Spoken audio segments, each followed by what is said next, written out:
आज आपका lecture structure analysis का आज का पहला लेक्चर आपका होगा। स्ट्रक्चर एनालिसिस का पहला चैप्टर का लेक्चर आपका जो है वो पहला चैप्टर आपका फिक्स एंड कंटिन्यूअस बीम का होगा। यानी आपका जो है स्ट्रक्चर एनालिसिस आपको आज बताया जाएगा। स्ट्रक्चर एनालिसिस, ठीक। अब स्ट्रक्चर एनालिसिस का जो पहला चैप्टर आपका है वो फिक्स एंड कंटिन्यूअस बीम का है। तो फिक्स एंड कंटिन्यूअस बीम होता क्या है ये सब हम बताएं तो बहुत ज़्यादा टाइम लग जाएगा। तो इसलिए आपको क्या करते हैं कि डायरेक्टली हम बस थोड़ा थोड़ा बता देते हैं पहले फिक्स एंड कंटिन्यूअस बीम होता क्या है। तो देखिए, जैसा कि आपको क्या कहते हैं कि पहले ये देख लीजिए फिक्स बीम क्या होता है। फिक्स बीम जो आपका होता है, मान लीजिए कोई एक बीम लिए है, कोई एक बीम ले लिए और इसके दोनों किनारे जो है आपके हैं वो सपोर्ट यानी कि फिक्स है पूरी तरीके से। अब ये जब दोनों किनारे फिक्स है तो इसे हम कहते हैं फिक्स बीम, ठीक। अब फिक्स बीम हो गया। और इसी प्रकार कंटिन्यूअस बीम जो होता है उसे क्या कहते हैं कि ऐसा बीम, ये नीचे मान लीजिए बीम है और ये सपोर्ट दिए गए हैं। तो सपोर्ट किसी भी तरीके के हो सकते हैं। तो सपोर्ट जो होते हैं जब दो से अधिक सपोर्ट पे होता है, कोई भी बीम जब दो से अधिक सपोर्ट पे हो तो उसे हम क्या बोलते हैं, फिक्स बीम, कंटिन्यूअस बीम। तो आपका ये हो गया फिक्स बीम और कंटिन्यूअस बीम। अब चलिए आपका जो क्वेश्चन और एमसीक्यू क्वेश्चन जो आपके बन रहे हैं उसके बारे में हम बात करते हैं। तो पहला आपका क्वेश्चन आपको दिखाई दे रहा है कि सुपरपोजिशन प्रमेय लागू नहीं होता है। यानी कि आपका जो सुपरपोजिशन थ्योरम है, वो कब लागू नहीं होगा। तो आपको जो ऑप्शन दिए गए हैं वो होगा क्या, आपको जो ऑप्शन दिए गए हैं वो देखिए क्या है। ऑप्शन पहला दिया गया है जो जब संरचना की ज्यामिति बदलती है, जब संरचना की ज्यामिति रैखिक रूप से बदलती हो, भार विस्थापन रैखिक रूप नहीं होता है, यानी लोड डिफॉर्मेशन जो होता है वो रैखिक लीनियर नहीं होता है। चौथा जो आपका क्वेश्चन का ऑप्शन दिया गया ऊपर दिए हुए सभी, यानी कि आपको ये पूछा जा रहा है कि जो सुपरपोजिशन थ्योरम है वो कब लागू नहीं होता है, ठीक। तो इसका जो आंसर हो जाएगा वो हो जाएगा आपका क्या कहते हैं कि पहले क्वेश्चन का आपका आंसर हो जाएगा ऊपर दिए हुए सभी कंडीशन में। आपका ये जो चारों कंडीशन आपको दिए गए हैं, इस चारों कंडीशन में आपका क्या कहते हैं कि सुपरपोजिशन थ्योरम लागू नहीं होता है, यानी कि आपका ऑप्शन नंबर डी सही हो जाएगा ऊपर दिए हुए सभी। अब चलिए एक चीज़ और देख लेते हैं। अब कहीं मान लीजिए अगर पूछ देता है कि सुपरपोजिशन थ्योरम कब लागू होगा, तो उस केस में सीधे सीधे जान लीजिए कि आपका जो सुपरपोजिशन थ्योरम कब लागू होगा, इसके लिए एक बस सीधे याद रखिए कि आपका सुपरपोजिशन थ्योरम जो है अगर डिफ्लेक्शन जो है वो लीनियर है, फंक्शन करता है, यानी कि जो फोर्स उस पर किसी भी अगर कोई भी अगर बीम है उस पर अगर फोर्स जो होता है वो लीनियर अगर अप्लाई करेगा, लीनियर होगा, अगर लीनियर अप्लाई करता है। और देखो इसका आंसर क्या होगा, सीधे सीधे deflection are linear function of applies forces. जो फोर्स होगा अगर उसके अकॉर्डिंग अगर आपका जो डिफ्लेक्शन होगा अगर वो लीनियर होगा तो उससे हम क्या कहेंगे कि आपका वो सुपरपोजिशन थ्योरम लागू होगा। चलिए अब दूसरे क्वेश्चन की तरफ बढ़ते हैं आगे। आपका जो दूसरा क्वेश्चन कहा जा रहा है वो क्या है, देखिए क्वेश्चन दिखाई दे रहा होगा। जब बीम संरचना पर ऊर्ध्वाधर भार यानी वर्टिकल फोर्स, जब बीम संरचना पर वर्टिकल फोर्स आ रहा हो तो इसकी संतुलन अवस्था के लिए क्या आवश्यक शर्त होती है। अब इसमें देखिए दो चीज़ दिखाई दे रहा है कि वर्टिकल फोर्स यानी कोई मान लीजिए बीम है उस पर कोई वर्टिकल फोर्स आ रहा है। अब इसके वर्टिकल फोर्स के इक्विलिब्रियम कंडीशन, संतुलन अवस्था मतलब इक्विलिब्रियम कंडीशन, इक्विलिब्रियम कंडीशन क्या क्या होंगी। ऑप्शन जो आपको दिए गए हैं वो है समेसन v इक्वल टू 0 और समेसन m इक्वल टू 0, और दूसरा आपको समेसन v इक्वल टू 0 और summation h equal to 0, summation m equal to 0, यानी कि हॉरिजॉन्टल फोर्स का योग और मूवमेंट का अगर 0। और चौथा ऑप्शन है कि समेसन h और समेसन v और समेसन m तीनों 0 हो जाएं। तो इस केस में एक चीज़ देखिए आप क्या कहते हैं कि अब इस केस में देखिए क्या होगा ऑप्शन आंसर। देखिए जैसे कि मान लीजिए अगर कोई बीम है, ये मान लीजिए एक बीम है, अब बीम पे वर्टिकल फोर्स आएगा तो वर्टिकल फोर्स को अगर देखा जाएगा इसको अगर रजिस्ट करेगा तो कौन करेगा, नीचे से कोई एक वर्टिकल फोर्स लगेगा तभी होगा। अब इस बीम के इसके कारण एक मूवमेंट जनरेट होगा, इसके कारण एक मूवमेंट जनरेट होगा। अब मूवमेंट है तो मूवमेंट को भी रजिस्ट करने के लिए मूवमेंट ही चाहिए, यानी कि अगर ये एंटी क्लॉक है तो क्लॉकवाइज एक मूवमेंट चाहिए। ठीक, तो इन दोनों कंडीशन से आपको क्या पता चलता है कि जो वर्टिकल फोर्स है उसका अगर समेशन 0 कर दिया जाए और मूवमेंट है उसको भी अगर 0 कर दिया जाए तो आपका ऑप्शन नंबर ए आपका बनेगा। तभी वो क्या कहते हैं कि आपका बीम वर्टिकल कंडीशन में होगा। ठीक, तो इसका आंसर क्या हो जाएगा? Option number A. ठीक, अब चलिए अगले क्वेश्चन की तरफ बढ़ते हैं। अब आपका अगले क्वेश्चन की तरफ देखते हैं क्या है। ठीक, अगला ऑप्शन आपका क्या दिया गया है? क्वेश्चन क्या है? दिखाई गई संरचना में नमन आघूर्ण परिवर्तन बिंदु की संख्या होगी। अब देखो इसके लिए नमन आघूर्ण परिवर्तन क्या है? ये बेंडिंग मोमेंट, बेंडिंग मोमेंट। ठीक, बेंडिंग मोमेंट परिवर्तन यानी नति परिवर्तन यानी कंट्राफ्लेक्शन कर सकते हो, पॉइंट चेंज कर सकते हो। अब इसको बताने के लिए देखिए क्या करना पड़ता है आपको। पहले देखो बेंडिंग मोमेंट अगर आपको बताना है कि इसमें कितने परिवर्तन बिंदु की संख्या होगी, तो चूंकि देखो फिक्स बीम है, आपको दिखाई दे रहा है ये फिक्स बीम है। कौन सा है? Fix beam. ठीक, फिक्स है। फिक्स बीम में क्या होगा आपका? इसका बेंडिंग मोमेंट डायग्राम अगर आपको पता है तो तुरंत आप बता जाएंगे कि आपका इसका बेंडिंग मोमेंट डायग्राम कैसा बनता है। तो फिक्स बीम का जो बेंडिंग मोमेंट डायग्राम बनेगा वो आपका कैसा बनेगा? देखो सीधे सीधे हम डायग्राम बताते हैं।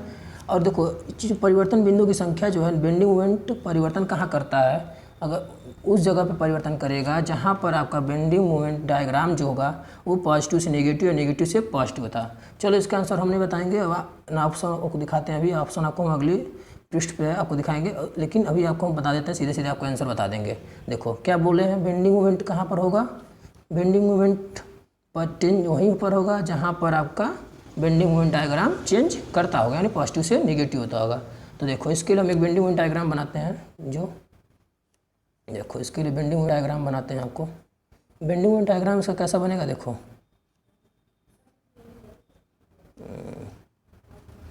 ये देखो बेंडिंग मोमेंट डायग्राम बन रहा है और ये देखो अब इसमें ये चीज़ें, ये माइनस, ये प्लस और ये माइनस, देखो ये बन गया ना बेंडिंग मोमेंट डायग्राम। अब ये बेंडिंग मोमेंट डायग्राम बन गया। अब इसमें देखो कितने पॉइंट हैं, कहाँ चेंज हो रहा है? देखो एक यहाँ पर पॉइंट चेंज हो रहा है, एक पॉइंट यहाँ चेंज हो रहा है, एक पॉइंट यहाँ चेंज हो रहा है, एक पॉइंट यहाँ, यानी कि टोटली अगर देखा जाए तो एक पॉइंट नॉर्मली यहाँ पर हो रहा है और एक ये 2 पॉइंट आपको मिल रहे हैं। 2 जगह पर आपका क्या कहते हैं कि जो आपका बेंडिंग मोमेंट डायग्राम है वो चेंज कर जा रहा है, यानी कि माइनस से प्लस जा रहा है और प्लस से माइनस हो रहा है, यानी कि 2 जगह आपका बन गया। तो इसलिए आपका क्या कहते हैं इसमें परिवर्तन बिंदु की संख्या कितनी हो जाएगी? 2। ऐसे परिवर्तन बिंदु की संख्या कितनी बनेगी? 2। परिवर्तन बिंदु की संख्या 2। अब देखो इसका ऑप्शन आपको दिखा देते हैं।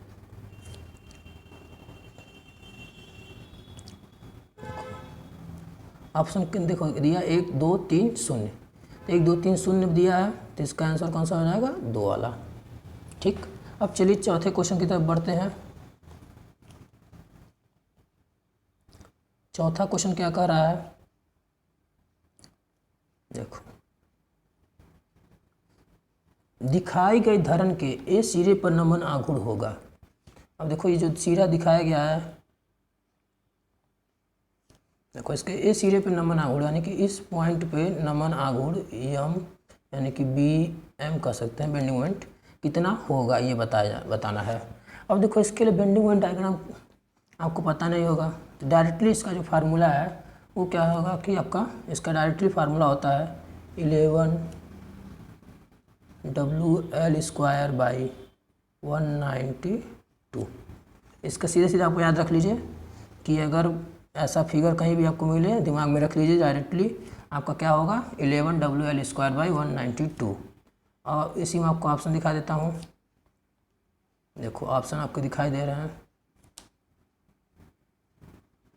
ऑप्शन आपको देखो दिखाई देगा 11 WL²/192, 5 WL²/192, 7 WL²/192 और 3 WL²/192। अब इन सबों के तो इसमें कौन सा ऑप्शन सही हो गया? ये वाला ऑप्शन सही हो गया। चलो अब बढ़ते हैं अगले क्वेश्चन की तरफ। Question number 5। क्वेश्चन नंबर 5, दिखाई गई धरण यानी दिखाई गई बीम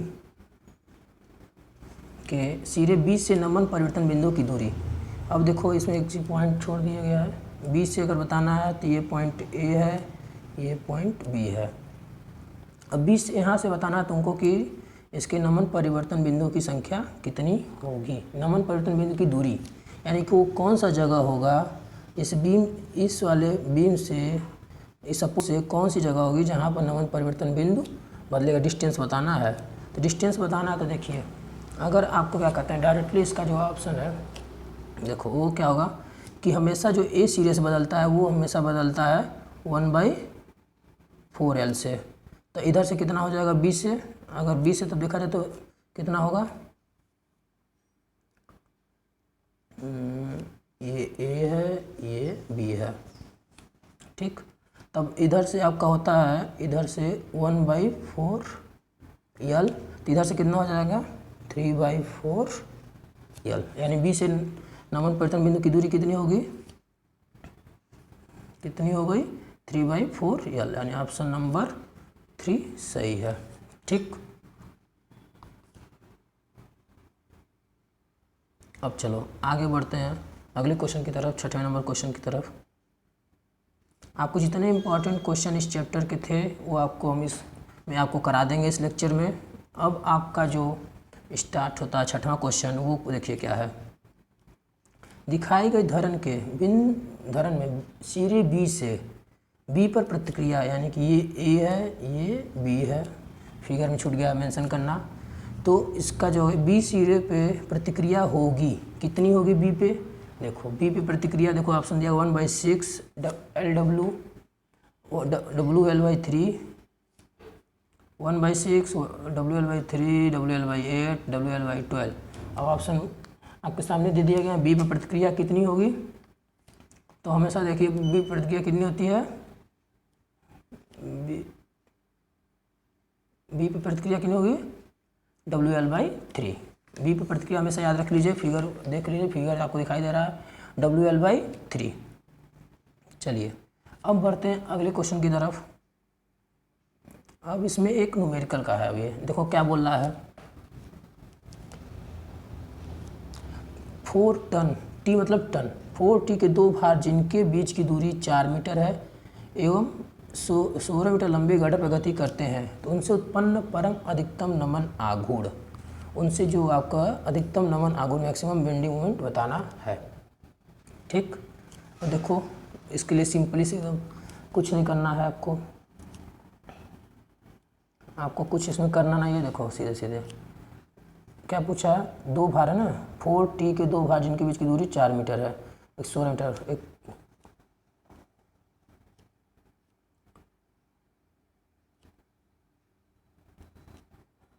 देखो बना देते हैं फिगर।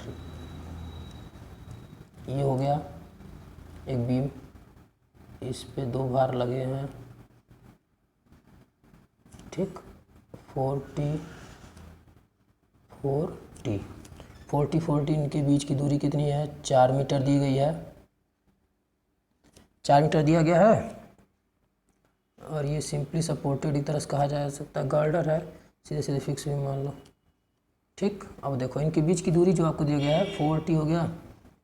अब इसका जो होता है सिंपली देखो किस पे लंबे गड्ढे पर गति करते हैं तो उनमें उत्पन्न परम अधिकतम नमन आघूर्ण, अधिकतम नमन आघूर्ण देखो 4 हो गया। तो इधर से डिस्टेंस कितना बचेगा, ये टोटल कितना था 16, तो 16 है तो 6 मीटर, 6 मीटर। इसके लिए एक बोर्ड,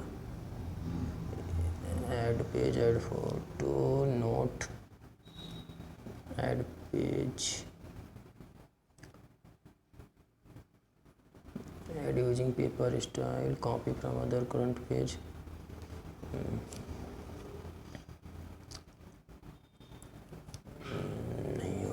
ये नहीं हो रहा है, चलो चलो छोड़ो इसको।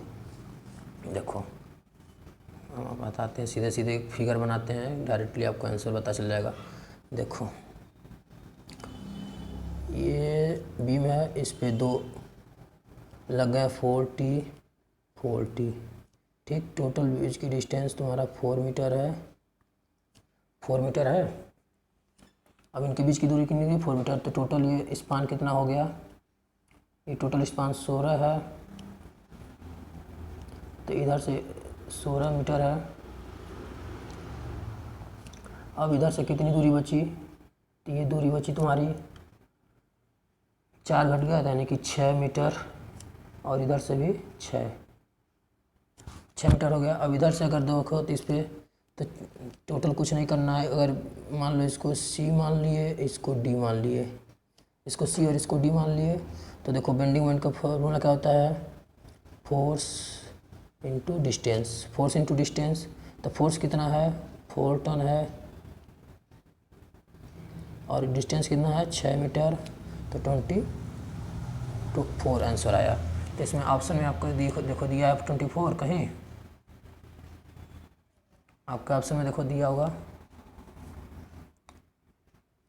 ऑप्शन आपको दिए हैं 24 आपका ऑप्शन में दिया हुआ है। तो 24 3 टन मीटर। चलो अगर नहीं समझ में आया होगा तो कमेंट बॉक्स में कमेंट कर दिया, हम आपको ग्रुप में सही से बता देंगे, ठीक। चलिए अब आपके अगला क्वेश्चन जो आपका आता है, आप अगले क्वेश्चन की तरफ चलिए बढ़ते हैं। दिखाई गई फिक्स्ड बीम के लिए ए सिरे पे नमन आघूर्ण होगा, ए पे। देखो इसमें कुछ नहीं, आपको डायरेक्टली कुछ नहीं, सब ए सिरे पे पूछा है नमन आघूर्ण। किस पे पूछा है? ए सिरे पे। डायरेक्टली याद रखिए, ए सिरे के लिए क्या आता है? WL²/12। ए सिरे पे हमें नमन आघूर्ण WL²/12। ए सिर्फ हमेशा WL²/12 होता है। नमन आघूर्ण ये एकदम आप रट लीजिए। और ये भी नेगेटिव में होता है। अगर इसी को पॉजिटिव पूछ दे, अगर इसी को पॉजिटिव पूछे तो पॉजिटिव कहाँ होगा? बी सिर्फ पॉजिटिव होगा। देखो एक चीज़ इस क्वेश्चन में क्लियर कर देते हैं, इसके बाद एक क्वेश्चन और आएगा, उसमें आपको और चीज़ क्लियर हो जाएगा। हमेशा जो है इसका ये ए है, ये बी है, ठीक। ए सिरे पे आपको क्या कहते हैं? नेगेटिव बेंडिंग मोमेंट, बी पे पॉजिटिव मिलता है। ए पे जब नेगेटिव क्या पूछे तो नेगेटिव में आपका क्या होता है कि WL²/12। अब पॉजिटिव के लिए WL²/24, ये आपका हो गया। WL²/12 निगेटिव में और WL²/24 ये बी सिरे पे आपको मिलेगा। तो इसका आंसर आपको हो जाएगा क्या? इसका आंसर हो जाएगा, आपको क्या पूछा था? देखो क्वेश्चन फिर से एक बार पढ़ लो। पूछा फिक्स बीम के सिरे ए पर नमन आघूर्ण, ए पे कौन सा होता है? नेगेटिव होता है, नेगेटिव होगा ए पे। तो इसका आंसर कौन सा हो जाएगा? ए पे WL, इसमें देखो साइन नहीं दिया है तो WL²/12, कोई दिक्कत नहीं है, क्योंकि पॉजिटिव नेगेटिव पूछा नहीं था तो WL²/12। अब बढ़ते हैं अगले क्वेश्चन की तरफ। देखो दिए गए फिक्स बीम में अधिकतम धनात्मक नमन आघूर्ण, देखो जो बोले हैं भाई, दिए गए सिरे फिक्स बीम में धनात्मक आघूर्ण कहाँ बनेगा? इसके बी सिरे पे बनेगा, इस वाले सिरे पे बनेगा। तो धनात्मक नमन आघूर्ण कितना होता है? WL²/24। WL²/24 हो गया। चलो अगले क्वेश्चन की तरफ बढ़ते हैं। अब चलो अगले क्वेश्चन की तरफ। सारे न्यूमेरिकल पोर्शन के हैं, स्ट्रक्चर एनालिसिस आपका हमेशा न्यूमेरिकल पोर्शन ही होता है। तो न्यूमेरिकल पोर्शन के जितने क्वेश्चन हो पा रहे हैं हम आपको करा दे रहे हैं, जो भी इम्पोर्टेंट हैं वो सब।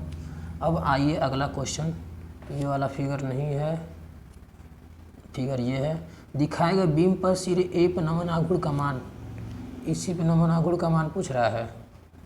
इस पे कितना था? WL/3 था। अब देखो ए सिरे पर हमेशा नमन आघूर्ण, ये कौन सा फोर्स लगाया गया है? वायरिंग लोड लगाया गया है। कौन सा फोर्स लगाया गया है? वायरिंग लोड लगा हुआ है। वेरिंग लोड लगा है ना। तो देखो इसके लिए दो कंडीशन है। अब ए सिरे पर अगर पूछ दिया तो इसका फार्मूला होता है, डायरेक्टली बस रट लीजिए, कुछ नहीं करना है। इसका फार्मूला ए सिरे के लिए WL²/30। अब बी सिरे के लिए भी फार्मूला होता है, आपको बताएंगे बाद में। चलो अब ए सिरे के लिए हो गया, आपको भी लास्ट में बताएंगे एक पूरा फिगर बना के हर एक चीज़ का, उसमें एक आप कुछ। तो इसके ए सिरे पे कितना होता है WL²/30। क्या पूछा था, ए सिरे पे नमन आघूर्ण का मान होगा, ये डायरेक्टली रटते जाइए, WL²/30 कितना होगा, WL²/30 होगा ए सिरे पे। चलो अगला क्वेश्चन की तरफ बढ़ते हैं। देखो 3 आघूर्ण प्रमेय के लिए समीकरण स्थापित किया जाता है। ये 3 मूवमेंट थ्योरम इसी को कहते हैं। 3 आघूर्ण प्रमेय को ये 3 मूवमेंट थ्योरम बोलते हैं। समीकरण स्थापित किया जाता है। अब देखो ये बताना है कि 3 मूवमेंट थ्योरम जो है वो कंटिन्यूअस बीम के लिए हमेशा लगता है, ठीक, कंटिन्यूअस बीम के लिए होगा।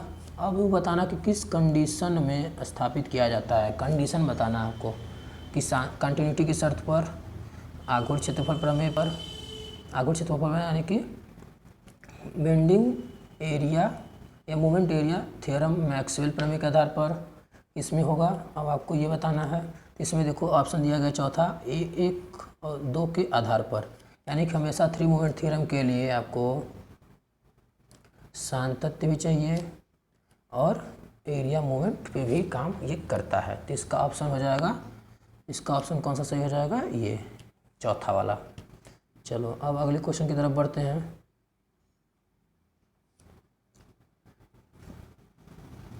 डायरेक्टली देखते रहो।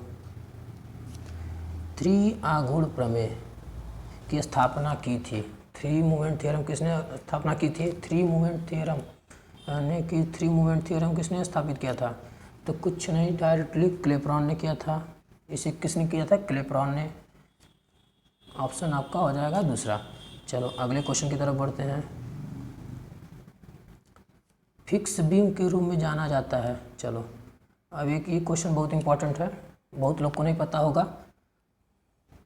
बहुत लोगों को क्वेश्चन नहीं पता होगा। देखो इसमें क्या, इनकास्टर बीम के रूप में देखो कौन कौन सा ऑप्शन दिया गया है। फिक्स बीम को किसके किस रूप में जाना जाता है, इनकास्टर बीम के रूप में, कंस्ट्रेस्ड बीम के लिए, बिल्ट बीम के रूप में और कंस्ट्रक्टेड बीम के बीम पे। इन चारों में से कौन सा ऑप्शन आपका सही होगा, फिक्स बीम के रूप में जाना था। दूसरा नाम क्या है फिक्स बीम का, इसका दूसरा नाम क्या नाम होता है, इनकास्टर बीम। कौन सा होता है, इनकास्टर बीम, ठीक। चलो अब आगे बढ़ते हैं अगले क्वेश्चन की तरफ। कंटिन्यूअस बीम के बीम होते हैं। अब आपको बताना है कंटिन्यूअस बीम होते हैं,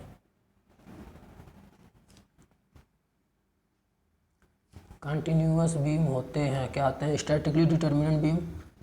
कौन सा ऑप्शन, कोई statically determinant beam, statically indeterminate, statically gravity beam और फ्रेम बीम, कौन सा।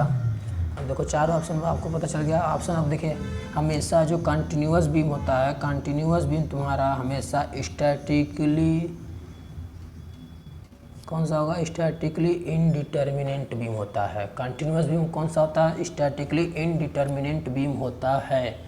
ध्यान से याद करते जाओ, स्टैटिकली इनडिटर्मिनेंट बीम के हमेशा होता है जो कंटिन्यूअस बीम होता है। चलो अगले क्वेश्चन की तरफ बढ़ते हैं। देखो क्या बोला है, क्वेश्चन पढ़ो। 3 मूवमेंट इक्वेशन का उपयोग करते समय एक सतत बीम, 3 मूवमेंट थ्योरम का उपयोग करते हुए समय एक सतत बीम यानी कि कंटिन्यूअस बीम के एक निश्चित सिरे को एक अतिरिक्त स्पैन से बदल दिया जाता है। कितने सिरे से, जो कंटिन्यूअस बीम कितने सिरे से बदल दिया जाता है। अब देखो इसके लिए जो आपको ऑप्शन दिया गया है, सही स्केयर दिया जाए, ठीक। देखो ऑप्शन क्या दिया गया, शून्य लंबाई पर, अनंत लंबाई, 0 मोमेंट ऑफ इनर्शिया और नन ऑफ द एबो, ठीक। अब देखो क्वेश्चन का आंसर आप एक बार फिर से सुन लीजिए। 3 मूवमेंट इक्वेशन का उपयोग करते समय एक कंटिन्यूअस बीम के एक निश्चित सिरे को एक अतिरिक्त स्पैन में बदल जाता है। कितने बदल दिया जाता है? तो ये हमेशा शून्य लंबाई पे, कोई लंबाई नहीं ली जाती है, हमें वैसे ही डायरेक्टली 3 मूवमेंट इक्वेशन फॉलो करता है। चलो ठीक, अगले क्वेश्चन की तरफ बढ़ते हैं। 3 मूवमेंट इक्वेशन तभी लागू होता है। देखो 3 मूवमेंट इक्वेशन के लिए हम बता चुके हैं, कंटिन्यूअस बीम की कंडीशन में हम बताए हैं। कंटिन्यूअस बीम के कंडीशन में हमने एक बताया है ऑप्शन, इसके पहले भी, इसमें से आपको तुरंत बता देना है। 3 मूवमेंट इक्वेशन कब लागू होगा? The beam is prismatic, there is no settlement of support, यानी कि सेटलमेंट, सपोर्ट का कोई सेटलमेंट ना हो। There the beam is prismatic, there is no discontinuous such as hinge with the span. और जो चौथा ऑप्शन आपका है the span are equal, the span are equal. ठीक, तो इसके लिए हमेशा कौन सा होता है? देखो ये किस केस में होता है, देख लो भैया कि कौन से केस में होगा, किस केस में होता है ये। 3 मूवमेंट इक्वेशन कब लागू होगा? 3 मूवमेंट इक्वेशन कब लागू होता है? There is no discontinuity such as hinge with the span. Discontinuity वाले की असत्य वाले कंडीशन में ही फॉलो होता है। चलो अब आगे बढ़ते हैं अगली तरफ, क्वेश्चन की तरफ। Question number 17। देखो क्वेश्चन नंबर 17 क्या कह रहा है। A continuous beam is one which is, continuous beam क्या है? देखिए अब उसको कंटिन्यूअस बीम के बारे में बात कर रहा है। फिक्स्ड एट कंटिन्यूअस बीम क्या है, शुरू में आपको बता दिए हैं। देखो पूछा continuous beam is one inch, यानी कंटिन्यूअस बीम क्या है उसी के बारे में बात कर रहा है। देखो पहला ऑप्शन क्या दे रहा है, फिक्स्ड एट बोथ एंड, उसका दोनों सिरा फिक्स हो। Extending beyond the support, support से बाहर हो, नहीं।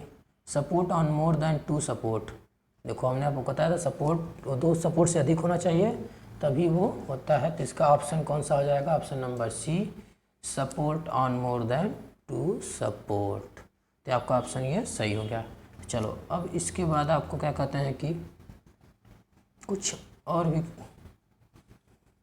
बताते हैं। एक आपका जो होता है ये क्या कहते हैं कि टोटली आपको, ये आपको इसी किताब फिक्स एंड कंटिन्यूअस बीम का ख़त्म होता है। फिक्स एंड कंटिन्यूअस बीम ख़त्म हो गया। अब आपको क्या कहते हैं कि एक कुछ चीज़ें और बता देते हैं, कुछ चीज़ें और बताने का सोच रहे हैं। तो उसके लिए क्या बात कि जिससे आपको और क्वेश्चन को आसानी हो जाए करने में। इसके लिए हमको एक पेज चाहिए। हाँ देखो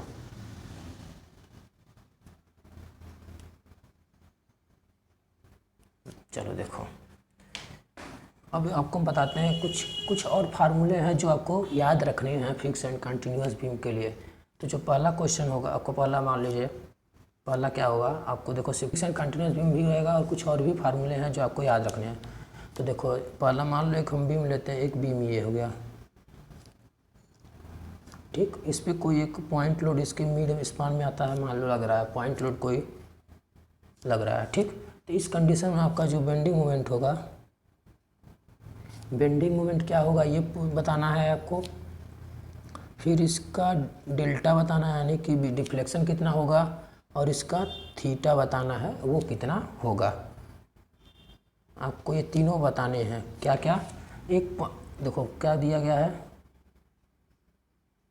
एक क्या कहते हैं बीम दिया गया है, बीम सिंपली सपोर्टेड है, इसके मिड स्पान में पॉइंट लोड लगा है। तो आपको बेंडिंग मोमेंट, डेल्टा यानी कि डिफ्लेक्शन और थीटा बताना है। तो अब आपका जो है कि क्या कहते हैं इस कंडीशन में देखो फर्स्ट धीरे धीरे हम फार्मूला बताते जाएंगे, आप याद करते हुए चले जाइए। तो इसका जो बेंडिंग मोमेंट होगा वो होगा WL/4।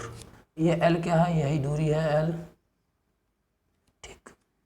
WL/4, डेल्टा क्या होगा WL3/16 EI, WL3/16 EI। और आपके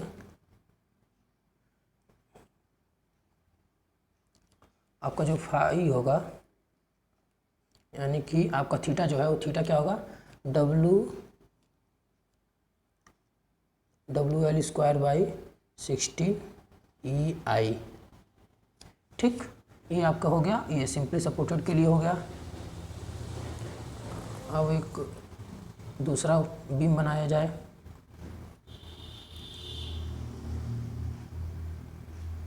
एक दूसरा बीम बनाया जाए, पहले इरेज कर दिया जाए। ठीक है, चलो दूसरा बीम बनाया जाए। अब मान लो बीम बनाते हैं, एक सिंपली सपोर्टेड बीम है। सिंपली सपोर्टेड बीम पे ये यूडियल केस का ये लग रहा है, मान लो लोड लग रहा है, यूडियल केस लग रहा है। ठीक, अब इस केस में आपका bending moment diagram, bending moment क्या होगा, बेंडिंग मोमेंट डेल्टा और थीटा हम ऐसा बताएंगे नहीं। देखो डेल्टा तुम्हारा डिफ्लेक्शन है, बेंडिंग मोमेंट हो गया, तो थीटा तुम्हारा स्लोप हो गया। अब चलो, अब इसके लिए देखो क्वेश्चन, इसका फार्मूला क्या होगा, बेंडिंग मोमेंट जो होगा वो WL²/8 होगा, WL²/8 होगा। डेल्टा क्या होगा आपका 5WL4/384 EI हो जाएगा। और जो ये होगा आपका थीटा आपका होगा WL3/24 EI। ठीक, 24 EI होता है। चलो अब अगला बनाते हैं।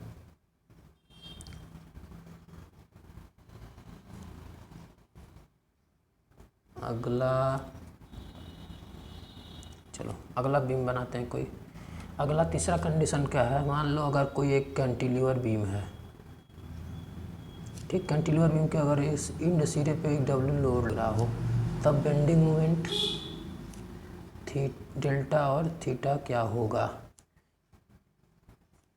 देखो बेंडिंग मोमेंट क्या होगा W×L, थीटा क्या होगा, डेल्टा क्या होगा WL3EI,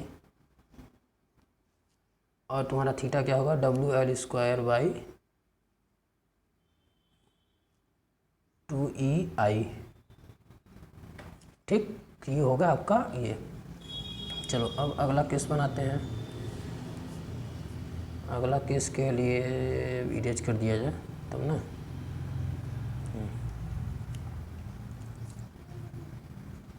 चलो अगला केस आपका क्या होगा, मान लो एक फिक्स बीम है, एक फिक्स बीम है। ठीक, फिक्स बीम के जो है, ये फिक्स बीम है, इसके मिड स्पान पे एक लोड लगा दिया जाए, पॉइंट लोड लगाया जाए मिड स्पान पे, तब आपका बेंडिंग मोमेंट क्या होगा, डेल्टा क्या होगा।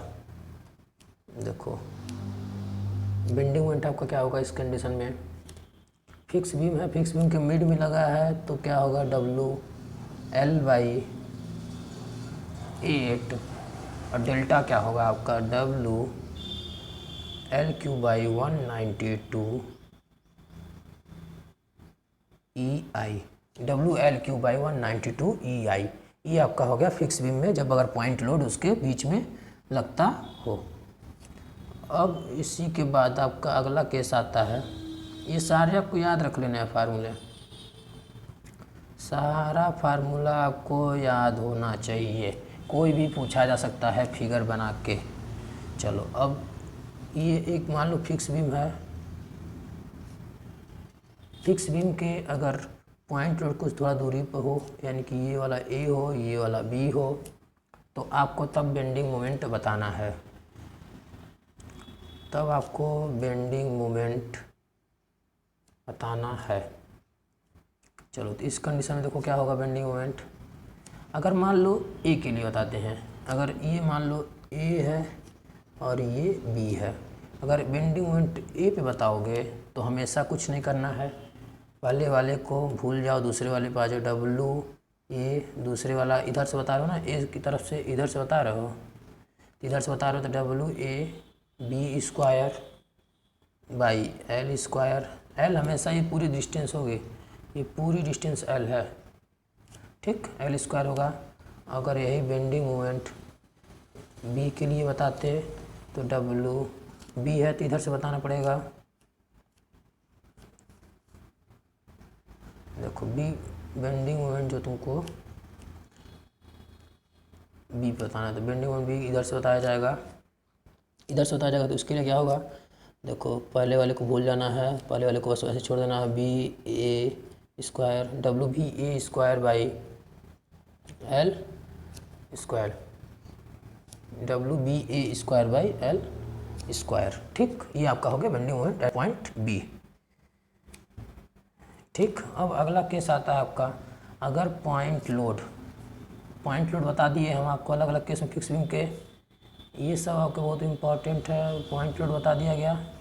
अब आपको मान लीजिए आता है यूडीएल लग जाए, अगर कोई फिक्स बीम है, फिक्स बीम में अगर कोई यूडीएल लगे, कोई यूडीएल लग जाए, ये एल डिस्टेंस है, तब बेंडिंग मोमेंट बताना है आपको। तो देखो इसके केस आपको बता चुके हैं, ये ए है, ये बी है, ए पॉइंट पे हमेशा क्या होगा, पॉजिटिव, ए पॉइंट पे क्या होगा, पॉजिटिव होगा। अब बी पॉइंट पे आपका ए पे आपका निगेटिव और बी पे पॉजिटिव, ठीक। ए पे बेंडिंग मोमेंट ए पे बताना रहे तो ए पे W L square by 12 negative में, अब बी पे बताना रहे अगर तो W L square by 24, W L square by 24, W L square by 24 positive, ठीक। चलो अब इस सब हो गया, फिक्स बीम हो गया यहाँ तक। अब और कुछ एक दो केस और हैं, एक दो केस और है, उसको अब देखा जाए। चलो अब अगला केस आपका क्या कहते हैं कि अगर मान लो फिक्स बीम ही हो, फिक्स बीम के कुछ अलग अलग केस है, उसी को बस देखना आपको। ये फिक्स बीम है, अगर इस पर क्या कहते हैं कि तुम्हारा ये लग जाए वायरिंग लोड त्रिभुज वाला, ठीक, तब लग जाए तो इसके ए सिरे पे ये ए है, ये बी है, तो ए पे बेंडिंग मोमेंट बताना रहे अगर ए पे, तो ये होगा डब्लू एल स्क्वायर बाई 30, और अगर बी पे बताना रहे तो डब्लू एल स्क्वायर बाई 20। ये आपको केस याद रखते जाना है सॉरी, आपको ये हो गया। अब इसके बाद इतना केस होने के बाद एक केस और बचता है, फिक्स बीम का एक और केस बता देता हूँ, तो उसके बाद आपको ये लगभग लेक्चर समाप्त होगा फिक्स एंड कंटिन्यूस बीम का, ठीक। अब मान लो अगर एक बीम है, फिक्स बीम ही है, इस पे एक ट्रायंगल जो है, एक ट्रायंगल ऐसे आता है, ट्रायंगल के रूप में अगर लगता है कोई, तब इसके ए और बी पे अगर बताना है तो ए बराबर बी बराबर, तो इस पे अगर बेंडिंग मोमेंट बताना है तो इसका होगा formula 5W L square, 5W L square by 96, तो कितना हो जाएगा 5W एल स्क्वायर बाई 96, यानी कि ए सिरे ए पे और बी पे आपका एक पूरा बराबर होता है। चलो अब इतना आपको हम बता दिए, अलग अलग केस बता दिए, सब कुछ अलग अलग केस का हमने fix beam and continuous beam में बता दिया, ठीक। देखो कंटिन्यूस बीम के सब केस उतने होते नहीं हैं, उसमें थ्री मोमेंट थ्योरम फॉलो किया जाता है। अब एक सोच रहा कि और केस आपको बता देता हूँ। ये केस आपका क्या होगा कि सीधे कैंटिलीवर है, थोड़ा सा हटके है, कैंटिलीवर है डायरेक्टली, एक कैंटिलीवर बीम है मान लो, और एक इस पर यूडीएल लग रहा हो, यूडीएल लग रहा हो, तब बेंडिंग मोमेंट का फार्मूला क्या होगा, डब्लू एल स्क्वायर बाई 4, और डेल्टा जो होगा यानी कि डेल्टा वो होगा WL4 बाई 8 EI, कितना होगा 5WL4 बाई 8 EI। तो आपका इसी के साथ ही लगभग लेक्चर पूरा समाप्त हुआ। फिक्स एंड कंटिन्यूस में जितने क्वेश्चन बन पाए वो आपको हमने बता दिया। अब एक चीज़ ध्यान रखिए, ये आपके 16 से 17 क्वेश्चन थे, लेकिन आपको ये जो लास्ट में केस बताया गया है, ये केस आपके बहुत ही इम्पॉर्टेंट हैं। तो आप इन सभी को याद कर लीजिएगा लिख लिख के। अगर आप कहेंगे तो हम लिख के दे देंगे, और अगर आपको लेक्चर पसंद आया तो लाइक, सब्सक्राइब और शेयर कर दीजिएगा, अपने दोस्तों को बता दीजिएगा। अब अगला आपका लेक्चर होगा, वो होगा आपका अगला लेक्चर आपका बनेगा प्रिंसिपल स्ट्रेस पे, जिसमें मोहर सर्किल के बारे में भी बताया जाएगा। मोहर सर्किल के बारे में बताया जाएगा, उस पर आपका ऑब्जेक्टिव बनाया जा रहा है। जल्द से जल्द ऑब्जेक्टिव आपको मिल जाएंगे। और उसके बाद आपका तीसरा बनेगा बेंडिंग एंड कंबाइंड डायरेक्ट का जो स्ट्रेस आपका चौथा चैप्टर है, तीसरा चैप्टर, उसका वीडियो हम पहले डाल चुके हैं 50 MCQ क्वेश्चन के। अब आप उसके बाद एक रिडंडेंट फ्रेम है, फिर स्ट्रेन एनर्जी है। अब उसके उतना ख़त्म होने के बाद आपको क्या कहते हैं कि एक और बड़े 20-25 क्वेश्चन के साथ आपको आएंगे, क्या कहते हैं, प्रिंसिपल स्ट्रेस। कौन सा चैप्टर? प्रिंसिपल स्ट्रेस को लेके।